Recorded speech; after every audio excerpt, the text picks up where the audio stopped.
Chào mừng mọi người đến với Thích làm freelancer. Hôm nay chúng ta sẽ cùng làm một cuốn sách nội dung thấp low content book. Đó là sách tô màu bảng chữ cái dành cho bé. Mọi người lên Amazon tham khảo các cuốn sách đã được live trên này thì mình chọn cái cuốn này. Trang đầu tiên là trang để cho người dùng có thể ghi tên vào nè. Trang kế tiếp là một vài dòng về bản quyền. Rồi tiếp theo chúng ta sẽ có một trang tô màu chữ A, mỗi chữ A không thôi. Tiếp đến là trang có từ vựng và một hình minh họa, ví dụ như quả táo, apple đó. Rồi đây là cái bìa sau của người ta. Sau đó thì mình xem thêm là ở đây nó có 158 trang và kích thước là 8.5 x 11 inch. Cuốn tiếp theo là họ có 188 trang và kích thước thì như là cái cuốn kia luôn. Mình thấy trên bìa này thì họ có ghi là 90 trang để tô màu nè, nhiều ghê. Đây thì cái trang đầu tiên cũng là một cái trang để ghi tên vào luôn. Tiếp đến, họ có một cái trang để tô màu toàn bộ 26 chữ cái. Rồi tiếp theo là một trang chữ A nè, apple và hình quả táo. Rồi chữ B. Bây giờ chúng ta qua Canva để làm nhé. Ở đây mọi người có thể chọn US Letter hoặc là nhập 8.5 x 11 inch thì nó sẽ có cái kích thước giống như cái cuốn sách đã live hồi nãy luôn. Sau đó thì mình sẽ dùng một cái shape hình vuông và kéo nó thành hình chữ nhật. Làm như thế này thì khi mà mọi người đăng lên nó sẽ không có bị lỗi cái gai sắt và rìa sắt. Mọi người cứ kéo cho nó dài xuyên suốt cái trang giấy của chúng ta luôn và chiều ngang của nó là 0,3 nhé.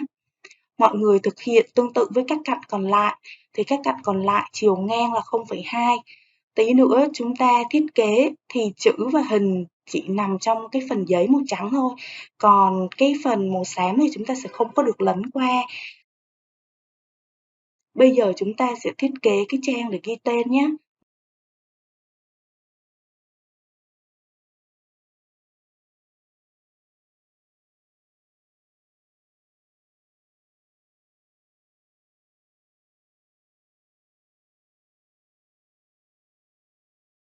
Mọi người có thể trang trí thêm các hình ảnh để trang này đỡ trống hơn nha.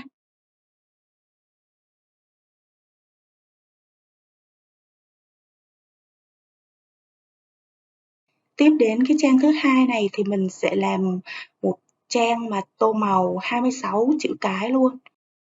Thì đầu tiên mình sẽ nhập chữ A và vào phần hiệu ứng Effect, chọn hiệu ứng rỗng Hollow, điều chỉnh cái thanh này để tạo viền mỏng dày tùy ý.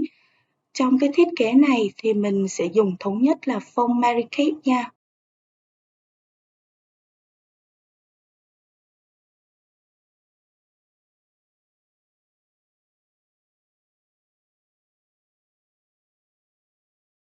Tiếp tục thì với chữ B, với chữ B á, mình sẽ nhân đôi cái chữ A này lên và đổi nó thành chữ B thôi. Mọi người thực hiện tương tự với các chữ khác nha. Nếu mọi người không nhớ thứ tự bảng chữ cái thì mọi người có thể tra trên Google nhé. Tiếp theo thì làm trang tô màu cho từng chữ cái nha.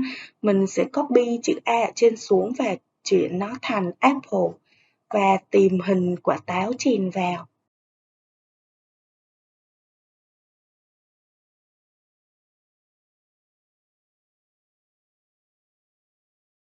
Rồi với chữ B thì mình sẽ nhân đôi cái trang chữ A này lên, đổi Apple thành ball, nghĩa là quả bóng, và chèn hình quả bóng vô. Mọi người nên chọn hình có cái viền đen như thế này, hoặc là có thể đổi màu viền và bên trong nó màu trắng, hoặc là trong suốt để các bé có thể tô màu vào. Không nên chọn hình không viền như thế này. Hoặc mọi người có thể chọn hình ví dụ như vậy nè, thì mọi người có thể đổi màu viền và đổi màu cái ruột bên trong luôn. Trong trường hợp mọi người chưa có nghĩ ra cái từ vựng nào thì mọi người lên Google tra như mình gợi ý nha. Nó sẽ hiện ra các từ thông dụng cho bé nhé. Và mọi người có thể vào cái phần hình ảnh để trực quan hơn. Họ cũng có rất nhiều ví dụ ở đây. Rồi giờ quay lại Canva, chúng ta sẽ làm thêm một chữ C nữa nhé. Với chữ C thì mình sẽ làm củ cà rốt, các chữ cái khác thì mọi người cứ làm tương tự như vậy ha.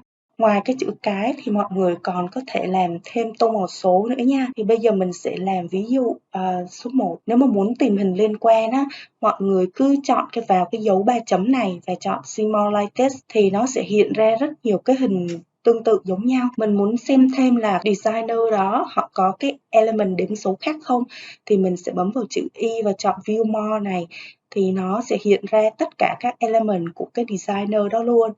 Mình sẽ nhập thêm từ khóa counting để tìm thêm các element đếm số.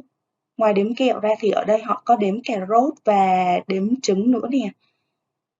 Thì mọi người có thể chọn những cái hình này hoặc mọi người có thể tự tạo những cái hình của riêng mình để các bé có thể tô màu nhé. Đó, trên đây là hai cách để mọi người có thể tìm thêm nhiều element đẹp và liên quan hơn.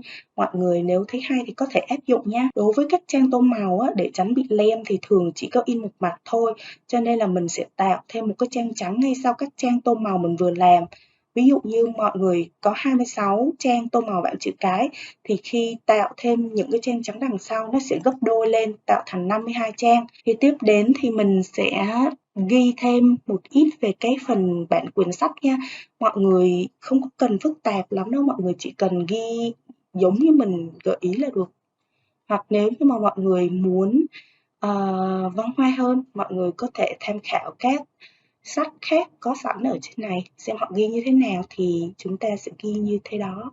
Rồi bây giờ mình sẽ chỉ mọi người cách chỉnh từ màu xám qua màu trắng. Mọi người bấm vào cái ô màu này và chọn màu trắng và chọn thay đổi tất cả thì toàn bộ cái màu xám này nó chuyển sang màu trắng luôn. Rồi dừng lại một xíu nha. Bạn nghĩ chúng ta có nên dùng một ruột sắt rồi chỉ thay mỗi bìa và đem đi bán không? Theo mình thì không nên nha, chúng ta nên thay đổi cái ruột sắt bên trong, bởi vì nếu mà khi họ mua hai cái cuốn có bìa khác nhau mà cái ruột là y chang thì có thể làm khách hàng rất là bực mình và có thể review xấu cho cuốn sách của bạn á.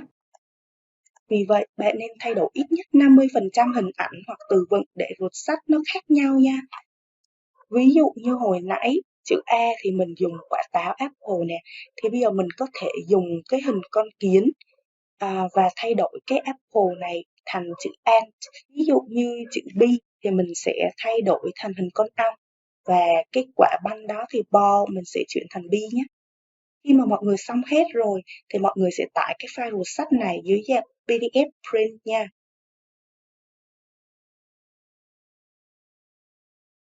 Với những hướng dẫn vừa rồi thì các bạn có thể làm cho các bé ở nhà tô màu, đặc biệt là các bé vừa bắt đầu học chữ nè, hoặc là bắt đầu học tiếng Anh. Bạn cũng có thể bán file digital trên các trang mạng hoặc là làm freelance nhận thiết kế cho khách. Cái nữa là bạn có thể bán trên Amazon nhé. Nếu như mà bạn bán trên Amazon thì cần có thêm cái khâu là thiết kế bìa nữa. Bạn vào cái đường link mình để trong cái phần mô tả video, chọn các thông số như mình là loại sách là paperback, in trắng đen, rồi giấy trắng, đọc từ trái qua phải, left to right. Rồi cái phần này là chọn inch, kích thước là 8.5 x 11 inch. Cái số trang ở cuối mọi người tùy thuộc vào cái thiết kế của mọi người sẽ chọn là bao nhiêu, có bao nhiêu trang. Ở đây góc này mọi người sẽ điền qua bên kia là số trang như thế. Ví dụ như mình thiết kế được 50 trang rồi, tính cả trang trắng luôn thì mình sẽ điền vô đây. Thì nó sẽ hiện ra các thông số cho mọi người nè. Nhưng mà mình thì chọn vô cái phần download template này và sau đó thì mọi người giải nén hai cái này ra. Mọi người lên Amazon chọn nhập tệp và chọn đăng up cái file bìa này lên trên đây.